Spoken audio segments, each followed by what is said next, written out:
Okay, today's guest needs no introduction. I'm talking with David Icke. I think every single person here knows who David Icke is. And he has a new book out right now, Everything You Need to Know But Have Not Been Told or Were Not Told, right? And so today's conversation is going to be a little bit on the challenging side for a lot of people because there are those among you who have actually had direct experience with some of the topics we're talking about. And we're first going to set it up by saying hello to David, whom I have not been on screen with in a few years, and I'm so happy to be with again. Hi, David. Hello, Regina. Been a long time. It's been a long time. I'm loving the fact that your work is now going so much more mainstream, really. I mean, we think of you as the grandfather of conspiracy, but now we're learning that conspiracy is not a word that we should have been playing with all along, right? Right, yeah. Well, I'm more like the uncle. The grandfather bit's to come. Okay. Although I am 66 very shortly, but it's just a number. Yeah, I mean, this is one of the interesting things that's happened, and it's happening quicker and quicker, that which was dismissed as conspiracy theory, and let's not forget that term conspiracy theory and conspiracy theorist was brought into widespread use in the 1960s by the CIA, and the documents exist to prove this. And they contacted major media organizations, urging them to use these terms to discredit those that were understandably questioning the official story of the Kennedy assassination and the assassination of Malcolm X, etc. So it's been a term of derision. And it's interesting that people don't ask the question, well, it's a conspiracy theory. Yeah, hold on, deep breath. But is it true? Do the facts stack up? They never go to that stage. But what's happening now is reality. Life is stacking it up for them. I mean, we've got a very topical situation at the moment. I've been writing for years that these major internet giants like Google owned YouTube, Facebook, etc., were the creations of the American intelligence community and of organizations like DARPA, the technological development arm of the Pentagon, an organization so sinister it makes Monsanto look like a Sunday school afternoon. And now, because of the revelations of current times, we're seeing the scale of data mining and surveillance that is being compiled by Facebook, and B, how lackadaisical it is with protecting it. Now, if organizations in the private sector, if you like, can access this Facebook information in terms of billions of people, billions of profiles, and be able to use it for political manipulative reasons, are we really so naive as to believe that the CIA, the National Security Agency, the Pentagon, and so on, is not using the same stuff? And so these things, they tend to, I find, get people to go, well, hold on a minute. Maybe there's something in this. Maybe when Facebook is doing face recognition in its system, maybe it's not to give you a better experience. Maybe, actually, it's to get even deeper into your life on behalf of some very sinister people. Yeah. And, you know, the point being, with these internet giants, and we're talking about Google, of course, who can manipulate through algorithms the search engine results to emphasize some information and suppress others. We've got YouTube now that is blatantly canceling and deleting channels that have gone on for years with lots of followers of people who are in various ways challenging the official narrative. And so what you have, and this is not in any way an exaggeration, you have in Silicon Valley, on behalf of these other sinister organizations in the background, the greatest concentration of surveillance and censorship power in known human history. That's what we're looking at. And it's something that is getting more and more people, just this area, to think, hold on a minute, what is going on? Well, what's going on? That's just a smear of what's going on, but it does give you an insight into it. It does. And David, there's something else that has to do with the Google, another Google relationship that is incredibly invasive, and talk about gathering useful data. And that is, a lot of people don't know that the original two Google founders, I think it was Sergey and Larry, both married at roughly the same time, the two women that started 23andMe, which of course they funded, which of course 23andMe is gathering with our permission. We pay them to gather our genetic data, which can be used in any way they want. We're talking about a massive ability here to use it in a corrupt fashion. And we're going to be talking about DNA in a little bit, so maybe you can just kind of jump in on this one. Well, I mentioned that connection in the new book, Everything You Need to Know But Have Never Been Told. And there's another connection. The sister of the person at that DNA database organization runs YouTube, which is deleting all these channels. Yes. Of those that don't want any alternative to the official narrative. And one of the things that I show in the book very clearly is that when you break it down to the nub and the core of who is calling the shots, who is calling the shots in the public arena, the shadows that really call the shots, you're looking at an incredibly small number of people. You could easily get them on two hands of fingers, who are running Google, who are running YouTube, who are running Facebook, who are running the DNA database company. And then you add the CEO of Apple, who is also connected to these people. It's an incredibly small number of people that are dictating the information that people receive or don't receive, and are compiling this surveillance data in great detail over 7.5 billion people, potentially, but certainly in Facebook's case, 2.2 billion that they claim as active members. So, you know, the ratio of the few to the many is incredible. And going back to what you said earlier about, you know, how the conspiracy theory is now, you know, in our face as fact, I've been saying now for nearly 30 years, a very, very few people control global events and the direction of the world. And people were saying for so long through that 30 years, that's crazy, that's impossible. Well, actually, excuse me, it isn't. Look what's happening. And technology is allowing this number to get even smaller, because he or she that controls the algorithms controls the output and the outcome.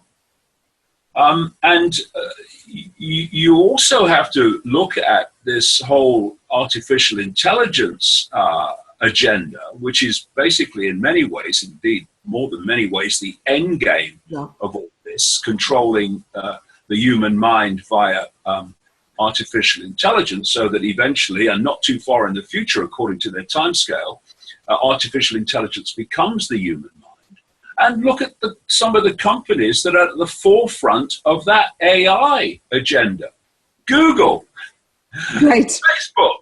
I mean, look at it. It's obvious. And what has happened is that these companies have been allowed, encouraged, massively funded. I mean, just as a quick aside, when you watch how these various Silicon Valley, what I call the devil's playground companies emerge, whether it's Uber, whether it's Airbnb or Google or Facebook, they actually emerge with enormous funding at a time when there is no prospect of a profit and a return on that funding. It's like money is no object. And what that money does is allow the development, the expansion, the monopoly situation. And once you get the near monopoly, which Facebook and Google has, then it's no more, you know, hey man, Mr. T-shirt, Zuckerberg, hey man, I'm one of you, cool. What you then do is you start changing the rules, because you can now dictate, because you have this monopolistic or near monopolistic situation where you can decide what people see and what people don't see. And people have, of course, been pulled in and fallen for it. And the events of this week have been an absolute wake-up call for anyone with half a brain cell on active duty about the scale of what is happening out of Silicon Valley. Right. Absolutely. And I think, you know, another, what I'd like to do with you is go into the intelligence that's behind all this, okay? Because, you know, you were the laughing stock of England, and when you started out, as we've mentioned many times in the past, you would speak to, I think your first talk, you spoke to what, 3 people? You had 3 people in a room, and now I've done major events in people's front rooms, Regina. Exactly. And now you arrive in certain countries in the world, and the mainstream media comes out to greet you because what you have had to say over time has borne out to be true. And it was really based on your understanding that there is a corruption, there's a corrupt type of intelligence at the core that is able to infiltrate into and essentially use and control the people that we consider those at the top, the influencers, the elite. And so we're speaking of archons, and I thought we would go ahead and dive into this part of the story. Now we have so much to cover about the nature of what archons are, because it's a name that's loosely talked about and tossed about as well. And most people have no idea. And then we'll progress that into, what does an archon have to do with what you have spoken of as reptilians, for example.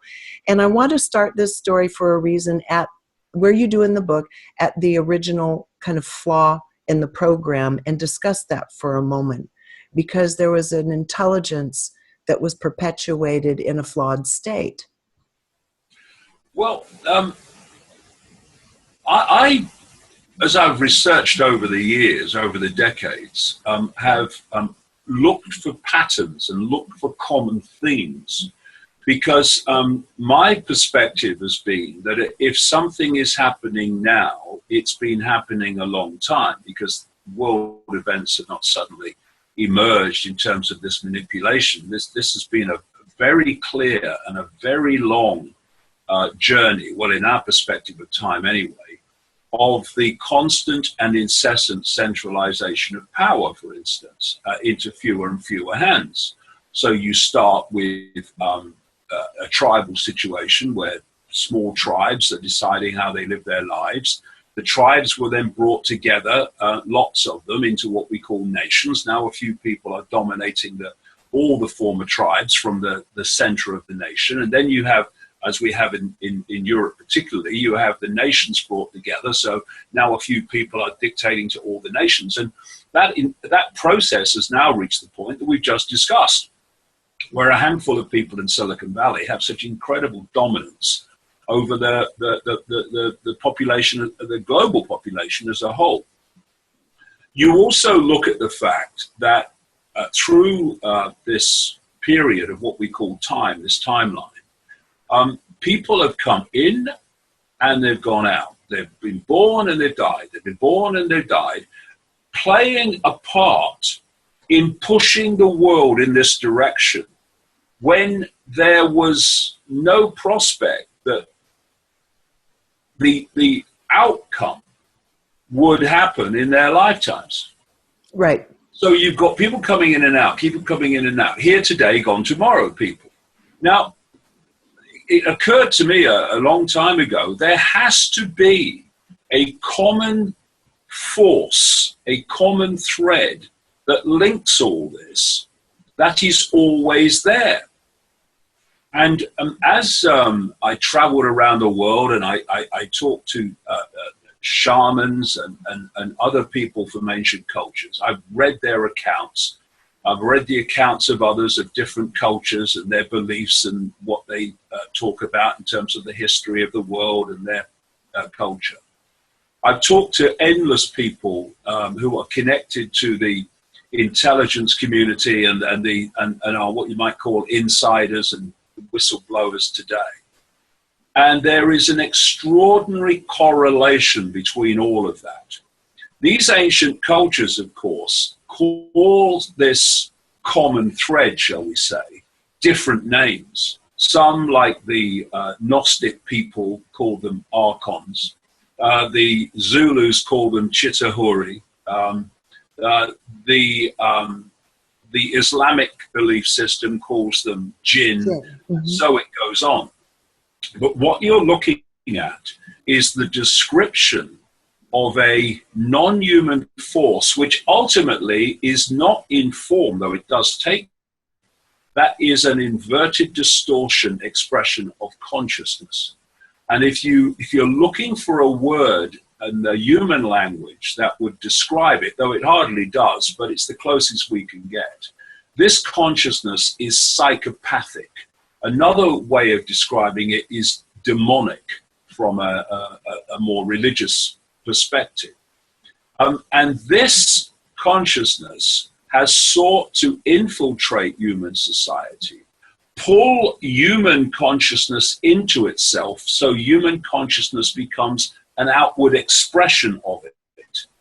And this has moved on, and we've seen more and more evidence through the ages of this empathy-deleted, psychopathic, demonic consciousness, which is manifested in endless world events, local and global, which have been expressions of that. I mean, a simple thing.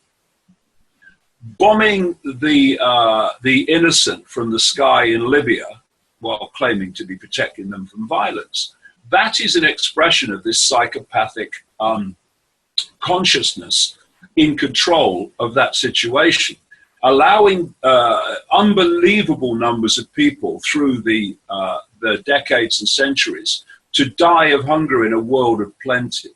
To have the empires that were driven by this, these incarnations of this consciousness, known as the British Empire. Now we have the American Empire, though they don't give it that name, and all these other empires, imposing their will upon other ancient and societies and cultures, and all that they've done. Pedophilia, Satanism, the sacrifice of children. This is all coming out of this psychopathic, I'll call it archontic consciousness as one name for it, which has no capacity for empathy. And one of the things that has people reel back and say this can't be happening, like sacrificing children, torturing children, sexually abusing children, and all the death and destruction that you see from the military, particularly the US and British military. People say they would never do that. No one could do that. And I say to them, no, you could not do that. But this consciousness, which expresses itself through these various military and political and corporate and all the rest of it, groups, they don't have empathy. And if you don't have empathy and there are no emotional consequences for your actions because you don't feel any consequences emotionally, no matter what you do, the whole fail-safe mechanism of human behavior is gone. It's deleted. It's not there. So we cannot, in my experience of researching this for 30 years, we cannot really overplay or exaggerate the scale of what people call evil that this consciousness is capable of. And here's the key. Up to this point, this consciousness, which of course plays out in a particular band of frequency, which reflects its state of being, a very low band of frequency, it has been seeking to pull humanity in general into that frequency with their perceptual, emotional, and mental states. It's because once you pull human consciousness into that frequency can merge with human consciousness and take it over. It's an ancient theme of possession. So the idea has been to structure human society and manifest events that pull humanity into states of fear, states of anxiety, states of depression, states of hatred, states of unprocessed anger, because anger in its form of wanting to make a difference can be processed into something positive. And the more that you can pull people into these low vibrational emotional states, you're pulling them into the vibrational stadium of this archontic, psychopathic, demonic awareness or consciousness. And that's what's happened. Now, the end game that I mentioned about AI is to connect technologically the human brain, the human mind, the human thought and emotional processes to artificial intelligence. So instead of manipulating human perception, as has happened up to now, the artificial intelligence becomes human perception and does its thinking and emotional responses from that AI perspective, deleting what we now call human consciousness. And I hear, as I say in the book, I hear people all the time, of course, AI this, AI that, AI the other. I don't hear this question. What is AI? What is it? See, there's two types of AI. There's one that I call algorithmic AI, encoding AI. And there's the other one, which some people within the business call strong AI. I will call it learning AI, a state of awareness AI, which I say is an expression of this psychopathic, archontic distortion. And what they're doing is manipulating humanity to be technologically connected to that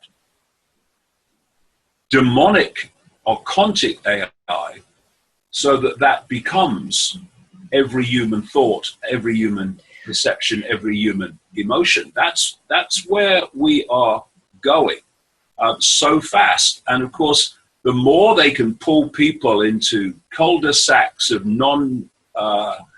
irrelevant focuses of the mind, with political correctness, or you can't say this and you can't say that, or well, what about Trump? Oh, I like Trump. Oh, I hate Trump. I'm going to stop Trump. I'm supporting Trump. And all while this is going on, a few people in Silicon Valley are dictating human society. People are looking over there because they've got caught in the perceptual trap of the here today, gone tomorrow vaudeville stage show we call politics. So true. And there's, going back in your own work, at the one book you had many years ago called Love is All There Is, Everything Else is Illusion. We need to get into the nature of what these beings are not, because we live in this area of a realm between realms of very, very high frequency, and then these lower realms reaching into it, the archontic realm reaching into this. And we're the game in between. And one of the things I've been doing recently is I've been out on the speaking circuit talking about this, or the origin story from a slightly separate point of view, which I think I shared with you years ago, having to do with us being a kind of hybrid species of this animal complex of Earth and this other dimensional being that's highly creative, highly intelligent, has compassion, understands beauty and love. So when you're talking about this archontic realm in your book, you're saying the one thing these beings cannot generate, they can't generate creativity. They don't have any. They can't generate love. They don't have any. Let's talk about why they're trying to do these very things to the human species, because people will say, why are they doing it? Why humans? We're a unique and beautiful species at our core, and they need what we have. We don't need what they have. Well, what I do in the book, I look at the writings of this people. It's not a race, it's a belief system known as Gnostics. They were way ahead of their time in many ways. They were the people that ran the Great or Royal Library of Alexandria, which was way ahead of its time, and was destroyed by the Roman Church, of course, because it was way ahead of its time. And they describe in these writings, because whenever this Gnostic belief system got a platform anywhere to communicate its ideas and its beliefs, like the Royal Library of Alexandria, like the Cathars in southern France, which were Gnostics, then the Roman Catholic Church sent the boys in, the equivalent of sending in the American military or the British military today, and destroyed them. And it seemed that at the siege of Montigny Castle in southern France in 44, that was the end of the Gnostics, and we didn't really know what they believed. But then in 1945, a jar was found, an earthen jar was found at a place called Nagamadi, about 75, 80 miles north of Luxor on the Nile in Egypt. And what was inside was an absolute treasure trove of Gnostic writings, which is, it's estimated were probably put in that jar and hidden away around 400 AD, which kind of syncs with the destruction of the Royal Library at Alexandria in Egypt. And what they describe is a force which ultimately is something that doesn't take form. It's consciousness, as I would call it, has been manipulating human society and human perception, and has created a fake reality. They said that this fake reality was the reality that we experience as the world, and that the real reality was beyond it. And what I do in the chapter afterwards, when I explain all this and quote from the texts, is compare what they were saying with the fact, as I've been saying now for, again, decades, and now more and more mainstream scientists are coming out and saying the same, including a guy called Rich Turrell at NASA, that we live in the equivalent of a vastly advanced virtual reality video game. Interestingly, the physics of our reality and the physics of video games are basically the same. And when you compare the modern computer view of being in a simulation and what the Gnostics were describing in their own language of the time, you are, I suggest, looking at the same thing. And they said, basically, that this archontic force had created this artificial reality, this simulated reality, to entrap the human mind in a prison, and had basically made the human body a prison. And going back to what you said earlier about, we are something greater than we appear to be.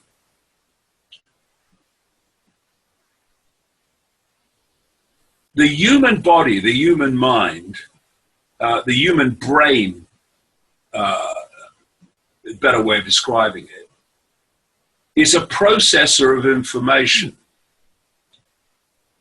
It ain't bothered what the information is, it will just process it. what you let in as information, it will process. So if you go way out there and you get massive insights, well, through the heart too, but through the mind, through the brain, you will process that information and it will manifest here as thought and insight and understanding. But I call the human body, and I have done for decades again, a biological computer. It's a processor of information. It's a receiver, transmitter of information. Now, if I want to control what goes on this computer screen in front of me, I have to encode the decoding processes of the computer to decode some information, which is what I want on the screen, but not decode other information that I don't want on the screen. This is the same principle as the Chinese internet, where so much of the internet is denied the Chinese because it's firewalled off. What this consciousness manifesting through particular bloodlines and non-human form as well, like reptilians, greys, whatever, out there beyond human sight most of the time, have done, is systematically program and encode the human brain to only process certain frequencies of information. And thus, if that's all you do, and that encoding is basically the five senses. The information the five senses process is basically what most people consciously live their lives with in terms of a perception of self and reality. The idea is to hold people in that five sense reality. So the greater self, the expanded self, not some alien in a spaceship, an expansion of our own consciousness does not impact upon the perceptions of the conscious mind. And when you do that, you are isolating the possibility of perception to what the brain will decode. And we hear phrases that absolutely sum it up. We hear people say, look, mate, I can't get my head around that. No, you can't process that information. That's why so many people still, though it's getting smaller, still think I'm a lunatic and crazy and insane because they literally can't process the information I'm talking about. But the brain will process information that you allow into its processing and decoding processes. And therefore, if you reject the program, which is a perceptual program, which runs from cradle to grave, which I call the postage stamp consensus in the book, where you come out of the womb and your parents who've been through the process you're about to go through are impacting what they've downloaded as the program, the postage stamp consensus of possibility and reality. They're now immediately passing it on to you as the youngest child just out of the womb. You then go to what we call school and university and college, and your whole formative years are sitting at a desk or whatever, a lecture room, having this postage stamp consensus given to you as reality. They're telling you what is right, what is wrong, what is possible, what's impossible, what's sane, what's insane, all of it. And you go through your entire formative years downloading this program. You then go out into the institutions as a journalist, as a doctor, as a scientist, as a politician, as somebody in the corporate world, and you take with you, all of you, this download of postage stamp normal, which is a narrow band of perception of the possible. You're now in the perceptual prison. You're basically operating in five sense reality and the five sense frequency band.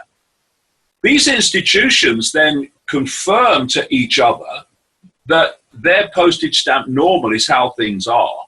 Journalists don't write articles about reality and come to people like me. They don't write articles about health and go to a complementary alternative practitioner who may have had amazing success with this particular subject they're talking about.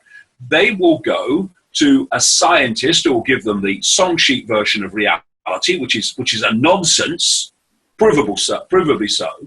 And they will go to a doctor who will give them the song sheet version of that particular health subject.